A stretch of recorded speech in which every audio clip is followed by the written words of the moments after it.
population increasing every day, its industry meeting the needs of a large part of the country, and continuously adding new social facilities, Çorlu is the shining star of Thrace.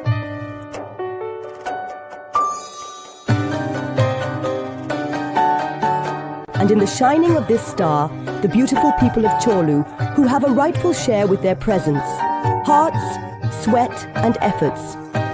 We set out to learn firsthand the stories of these people and to compile their memories that sometimes sadden and sometimes bring a smile.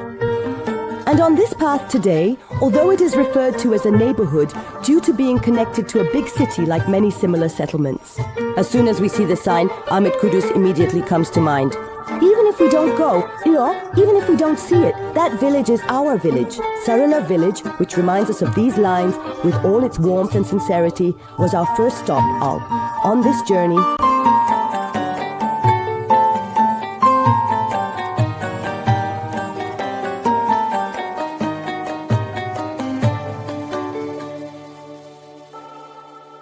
The name of Sarılar village was aşamasından. What did my son have? Yellows. It comes from there. Sarılar village. They called it Sarılar.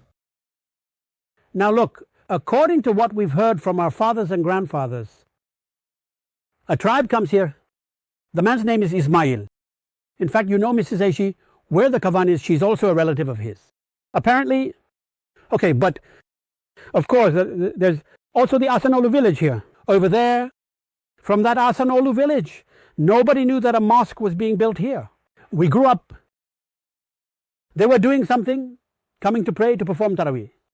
While returning from Tarawih, bandits killed the men. They killed them. That village is abandoned. Okay, but Yellow Ismail stays here? Here, there was a man named Tari Ismail, a large-built man, a person known as Tari Ismail, a benevolent or popular man. I heard he got it from there. In the Hasanolu area, a person named Yellow Ismail lived, and then we know it was referred to as the Yellows. Later, we learned that it was on Asada, who is my mother's great-grandfather. Esada is the genealogy of the Yellows. The Yellows, this is our neighborhood with about 30 or 35 households. After reaching 34, 35 immigrants, this place was considered owned between two villages as fields. They were about to expropriate it at that time. We are doing a hearing. There was the Poyraz farm. It existed, Ali Bey, the owner of the Poyraz farm, donated the land of this village to the village. After that, it was established there in 30 years. Of course, Yellow Ismail, Labo. I am Salih Chelebi, but they know me as Suchusel. I worked as a milkman for 25 years. They know me as Suchusel. I even had the name Suchusel apartment written on the building in Çoğaldaki. Until he became Ismail. This village was known as Sarılar village. We disembarked from the ship from Romania and landed in Tekirdağ. Tekirdağ's place is not here. These are Meravet houses. There were a few locals there, around 30, 40 of them. They sent us from here, 6 to 7 of us, to Çevrimkaya village. We stayed there for 2 years. After 2 years, houses were built here and we came here. Since then, we have been living here. I came from Romania at the age of 4. Our mother and father brought us at that time. It was all barren and desolate. Now, we worked hard, we strived. We brought it to this state. We got married. We had children. I have 7 daughters. I had 7 sons-in-law. We lost one. I have 6 sons-in-law. May God grant them a long life, to all of them and to us as well. Whether from Bulgaria or Romania, loading as many belongings as they could carry on their backs, like many who fell into the migration years starting in 1934, the immigrant families who settled in Sarılar bent down and wholeheartedly kissed the homeland soil on their first day of arrival. Of course, even though they would later settle and take root, making it a homeland for their future generations. Although they loved Sarılar village passionately, we cannot say that there were no minor issues in their adaptation to the village and acceptance over the 2 years. Additionally, the shortages and scarcities caused by wars and natural events at various times were also a factor. There was scarcity. A lot happened. Some didn't suffer much. I mean, those who suffered a lot. For example, here, they gave away their match houses. No, the hungry man, he dismantled the wooden planks of the house. He brought some to those who had a little. Here, take these. Give me however many kilos of flour you can. We saw them. For example, we heard our cries. The government left us with some, took the rest. 7 people, 7 animals. I used to look after them. I would come from the countryside carrying 3 cans of water with tin cans. I took care of the cows. All this burden was on me. We were 3 people. I came until I could raise my eyebrows among 9 people. We got caught up with meals. It ends. As I said earlier, I would hang 2 cans of water on the tree and carry 1 can in my hand like that. We would water the animals. Our own clothes. Ludian. More or less, this was the barn. The animals used to lie here. We dug and filled soil from here. Even this place. Then we built a house. After that, at that time, they used to make butter, sell it, make cheese, sell it. That's we made a living. The sun turned, we dug, we harvested the field, we did it all. I took 2 of the children to the field. I raised them in the field. I was nursing, then I took them to the field. You come home, the fountain is on this side. You carry water from the fountain. You go, when you return, you carry it. There's no water at home. You wake up at 4 in the morning before the fountain gets crowded. You carry it, you come back. We used to cut dung in the corn stores from the sheep's sheds. We would burn them. Then coal came out again. We bought coal. We bought wood. We used to work day and night. Look now, we worked a lot with this lady. Before that, while I was waiting, the golden men's lands of more than 1,000 acres. And I have neighbors here. I only gathered food. I said I would get rid of the handiwork. I came back from the military. Or I said I would die. Let me sleep in the field day and night. There are horses. Let me wake up early in the morning when it gets dark. But at that time, there are no bundles, no wheat. But in the threshing, whatever comes in front of the machine is very much intertwined. So we worked like that afterwards. Farmers, we started with oxen at first, then we switched to horses. From horses to motor vehicles. Of course, if they had told me about the motor back then, I wouldn't believe it even if I saw it in my dreams. What is a motor? We couldn't even fill our stomachs. No, sir. June 17th. In 1958, hail hit here twice. This is when the main migration, that is, the migration to Istanbul, starts here in those years. People who couldn't find quince and hay, what could they do? They migrated and entered the factories. It was the year of famine back then. So we were going to work for 15 kurush, 25 kurush daily wage. There is the Bayatlı farm here, that place. They would also provide lunch and dinner there. They would bring it and give it to the workers here. We were commuting for daily wages. In other words, they would take us there and bring us back. That's how it went. Oh, I've endured many hardships. That's what our fathers told us. For example, on the farms, they made bread from millet. We made bread from corn. We made mush. That's how our life went by. We went to earned money for daily wages, bought flour, made bread. And that's how we came to this state. Of course, over time, of course, we grew up here. From the air of Mandar, we went to Çorlu, Tekirdağ. We couldn't harness the oxen to thresh, so we threshed with a flail. We reaped with our hands. We carried bundles, but back then there was humanity, there was neighborliness, there was mutual help. I want to build a house here, for example, my resources are not enough, and I don't have money either. Fabi sees it. Hey, Salih brother, they had completely taken the house. Hey, Fuat, we don't have money to buy tiles. Fuat would immediately buy the tiles and bring them over. Now, if I take the tiles and throw them, they break. So how can you run with this? Let me see. Those times have come. Look back.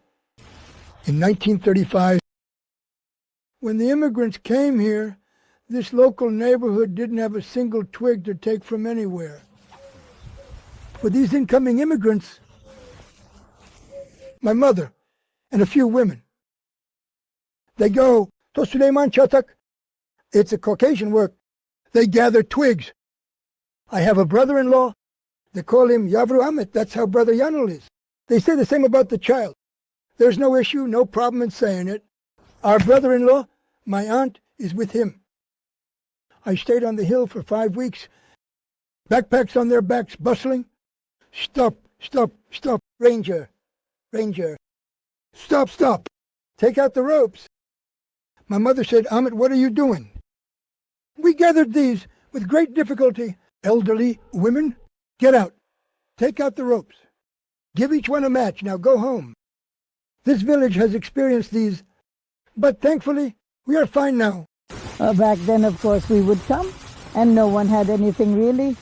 We would come here to gather dock leaves, and some girls would shout at us, calling us hungry Macedonians back then. Over there's also something, there's the opposite neighborhood. They call it Gashal neighborhood. They did not accept they were going to be the authority. They did not accept. When they didn't accept, there was a farm owner here. He made this place a village. He donated it. That is, after that, people settled here. Back then, the district governor would handle it. The affairs, the immigrants. The district governor said to them, let's unite this village. Let's unite it like this. We will give you a house. Let's give it to the immigrants. We will give it to them too. They said, don't let them in.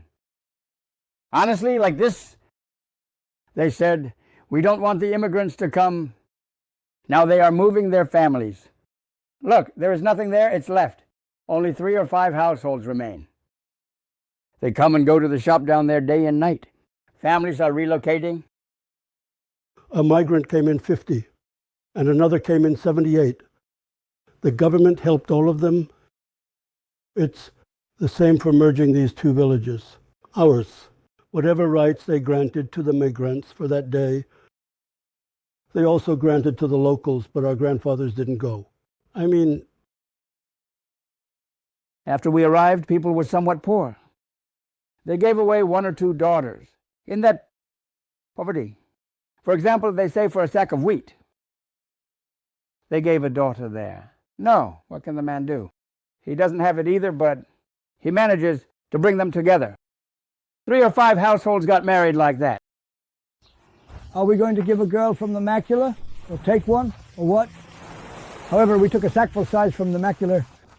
We took 3 women, 4 women here. We took a sackful size. They were single, all of them were single. After that, we took them.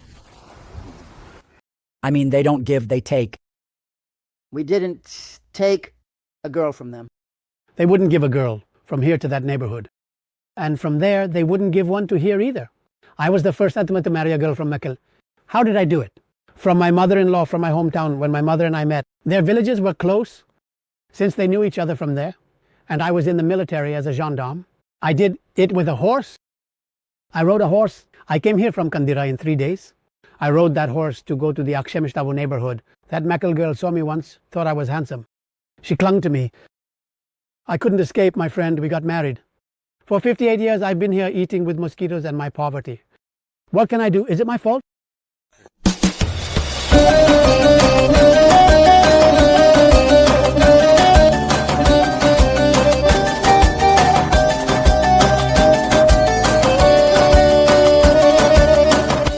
adversities and challenges are faced hand in hand, heart to heart, they are easily left behind in embraces.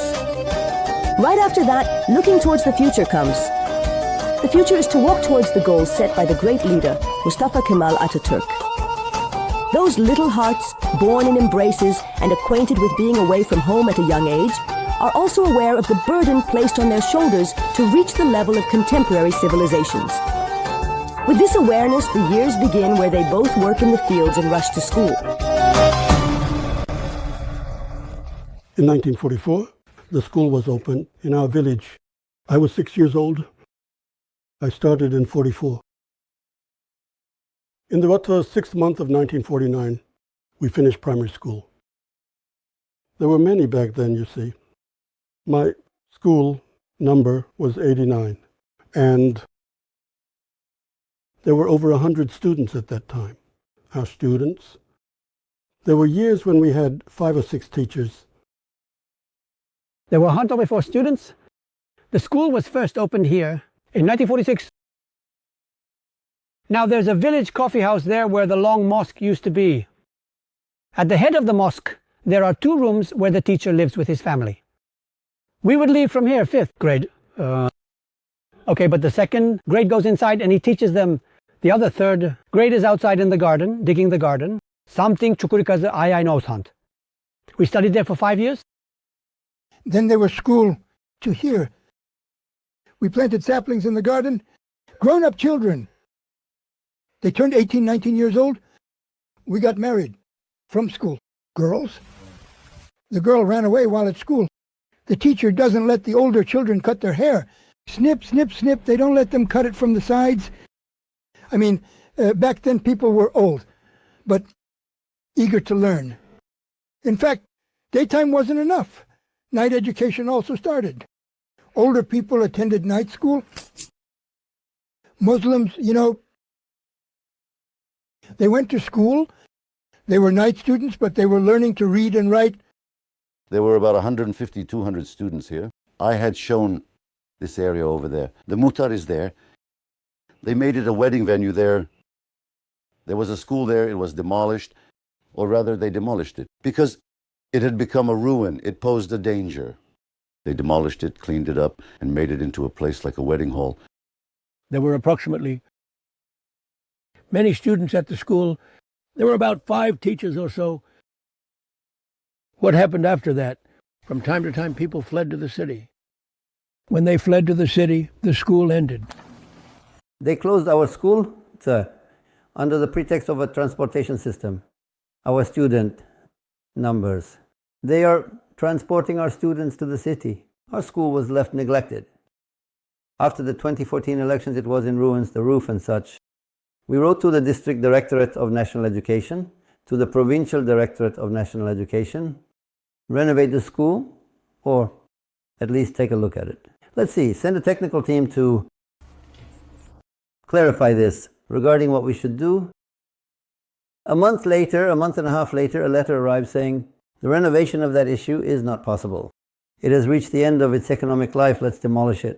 The letter was first sent to the District Directorate of National Education, and they forwarded it to the municipality. Through the Çorlu municipality, it was demolished. Our building, in its place, I made a request. The National Education building was a place allocated to national education. Some discussions were held between the National Real Estate and National Education. There, they deemed it suitable to make a park, a summer venue, a wedding hall. The Çorlu municipality also assisted. Currently, we are using it as an open summer wedding hall. This nation dispersed after the German war. Those who grabbed their bedding and belongings, saying, Istanbul, Bursa, Eskişehir, they can go, dispersed. There were many students. It ended, decreased. 1 student remained. We now go to school and come back. My father would send us to fetch the sheep with lambs. We would go through the fields without fear of snakes appearing or anything like that. At the age of 6 or 7, I would go to the fields, fetch the sheep, and bring them back. The shepherd would already separate them here. The animals would come running. When I arrived, my mother would prepare something here, and we would take a slice of butter on our bread, a bit of cheese, and go to graze them along the valley. They used to close the schools here a month earlier than in the towns, so that they could help their mother, father, and family. At that time, everything was done by hand. There was no mechanization like now. We would help with everything by hand, like with the sickle, I don't know, the hoeing, planting, sowing. My mother cooks tala soup with a pot, a big pot, for a crowd, 5, 6. I take the oxen to the water for you. No fountain for me from the fork stream. Waters the oxen. Bring them, I tie them up, take my bag, and go to school. I come from school, either they send me to herd lambs, or they send the cows to herd the oxen. No idling around. Now my father is a soldier. My brother became a soldier. My father also went to the air sacrifice. Now, our girls are going. We also hired a man. Not now. Girls don't leave because of the man. I was going to go to school too. They took me out of school. They said, you will go with them too. Then I went with them too. Now, with my late father, there is Pelvin's coffee shop. Downstairs, we went there. This Kavaz Hussein is wealthy. Now, the Muras and so on, you might know Hussein. They are the children of Kavaz Hussein.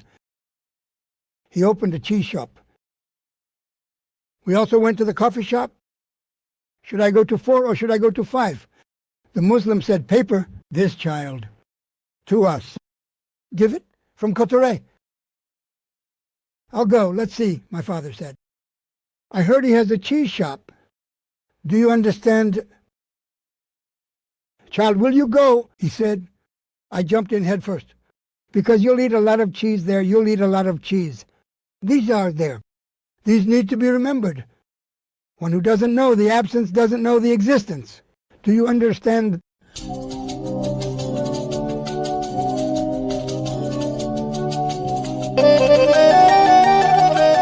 The goals of the great leader are engraved in their hearts from a very young age. Of the residents of Sarılar, a love for Ataturk that will be etched into the hearts of their children and grandchildren in future generations continues to shine brightly without diminishing. In the hearts of the people of Sarılar, because Ataturk is remembered both for his brief visit to the village and for the Ataturk houses he allocated to immigrants, which are still known by his name, he is remembered with a somewhat different emotional connection from every corner of the country. In the yellows,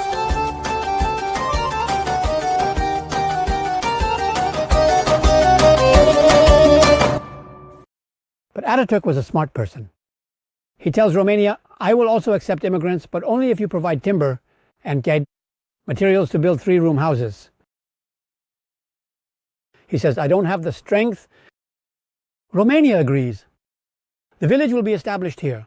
The train brings the timber and materials, unloading them at the railway. Of course, there is a reason for its shipment.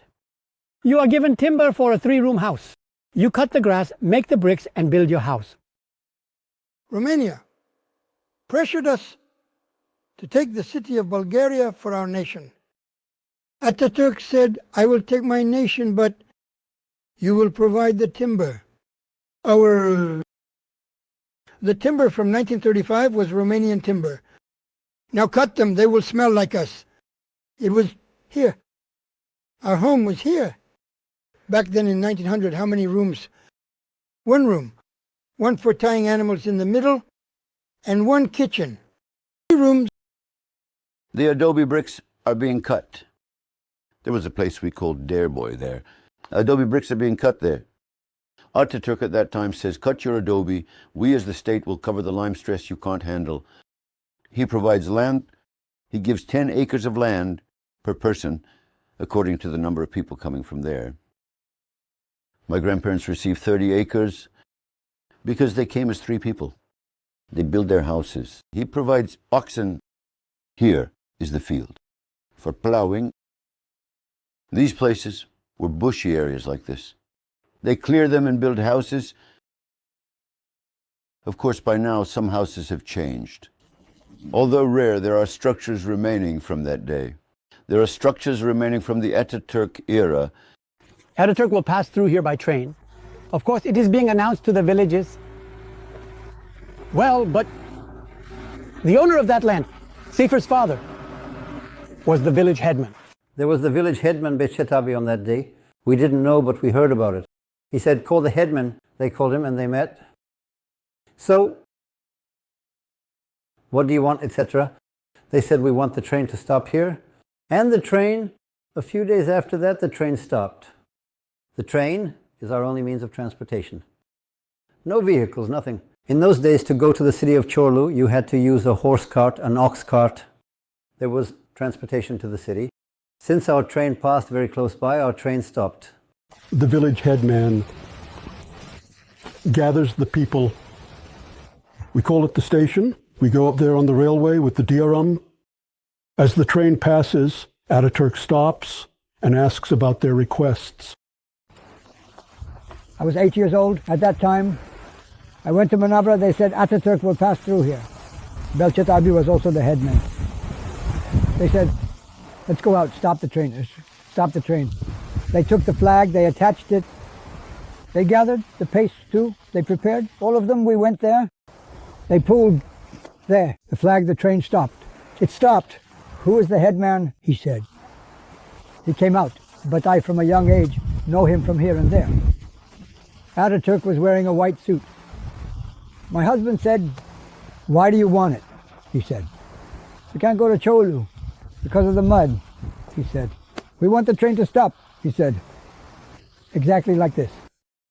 But let me tell you from across, my brother, did you see? Look, that's Ataturk. He also said.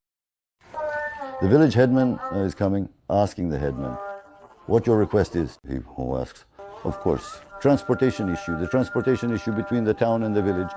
In those years, there were also many diseases. Malaria, tuberculosis, and various other illnesses, doctor. There is no doctor either. It's already a mess, but whatever there is, that's how it is. All right. He says, wait, the headman of that day wants the train to stop. The train says it will stop in 11, 12 days to the headman of that day. And 11, 12 days later, the train starts stopping.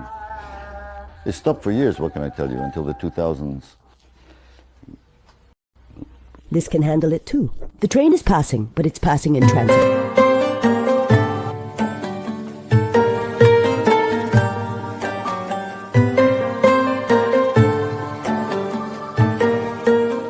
Here is Aiden, the shining star of my Thrace, in Çorlu, a village community that has managed to overcome all kinds of scarcity, lack, and hardship through unity, continues to live by passing on its values to the next generations.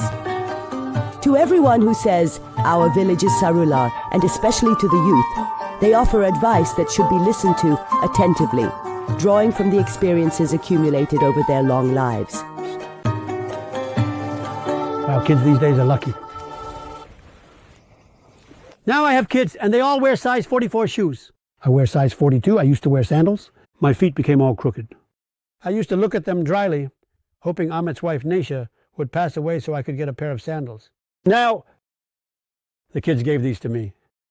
They said it's not good. But they're brand new shoes anyway. It's not good.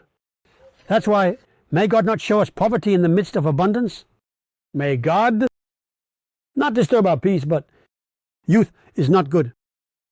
Young people are unaware of anything now. Parents are prepared for things. They don't believe it. At that time, they didn't work or do anything and suffered from poverty. It's not like that, but that's what they think. If they persevere in their work, without perseverance, nothing can be achieved. By God, they need to work. Has my father's property been divided? It's gone. Has it been divided and gone? It's falling apart. But if he works within his own means and secures himself, good for him. No, if you say, I won't work for my father's property, I'll just lie down, then you'll go hungry. But now young people are like that, rich kids. They get spoiled saying, no, it will be like this, no, it will be like that. And after the father is gone, they face difficulties. No, sir, what happened? Well, what will happen? You didn't establish a secure place for yourself. You didn't pave a path for yourself. Isn't that right? Look, our young people, cemetery workers, villages, we placed Ataturk's statue there.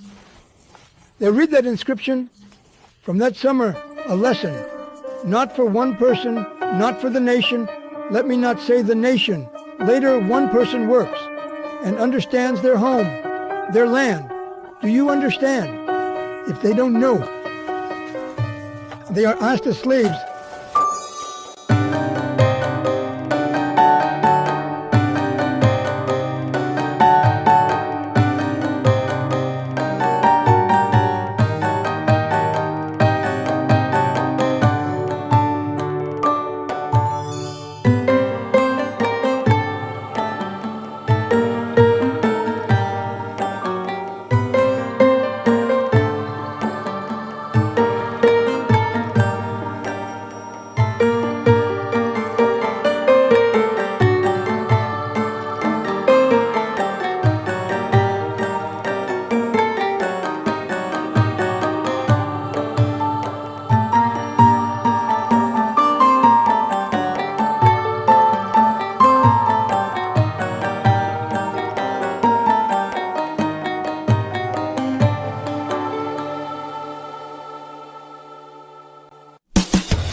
I was waiting, Ahmed, so that when the time comes to, I can close the sandal shop. Now, the children gave these to me. They say it's not good. The new shoes are nice, but not as good as this. We grew up together with your father. We are here. Then he moved there. Thank you. I hope it's not my aunt. Hello? Is it me?